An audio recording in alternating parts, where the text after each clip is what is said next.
मलाही तेच बोलला. अहो मॅडम, तुम्हाला एवढं बघून दिसत नाही वय काय झालंय ती? तू जरा शांतच बस. तू चाललं होतंस ना त्या दोघांना. काव्या, तू आदित्य किशोरला फोन कर. तो फोन उचलतोय का बघ. मॅडम, ती गेले ती जाऊ द्या आता, पण घरातलं काय चोरी बिरी झालंय का ती पहिलं बघा. बापरे. चला. हा, मला ते आधी घरातलं बघू दे. हा चला चला. तसं जायचं नाही ग काही. तसं माझ्या बेडरूम मध्ये ते कधी आलेच नव्हते दोघे म्हणा. तरी एकदा चेक करतेच. बापरे.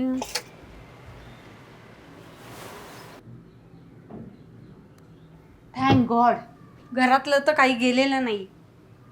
पण तसं ते चोर नव्हते का? पण असं न सांगता कसं गेले असतील कुठे? आता ती कसन काय ती देवालाच माहिती बघा.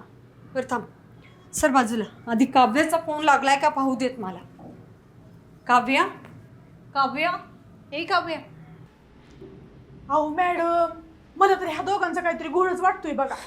ह्यांना जायचंच होतं ना, तर यांनी सांगून जायचं ना. अशी ही गपचूप कशी गेली? तुम्हाला काहीतरी सांगितलं असेल क्या? हां, मी जेव्हा सकाळी उठले की नाही तेव्हा मी कोमलला पाहिलं.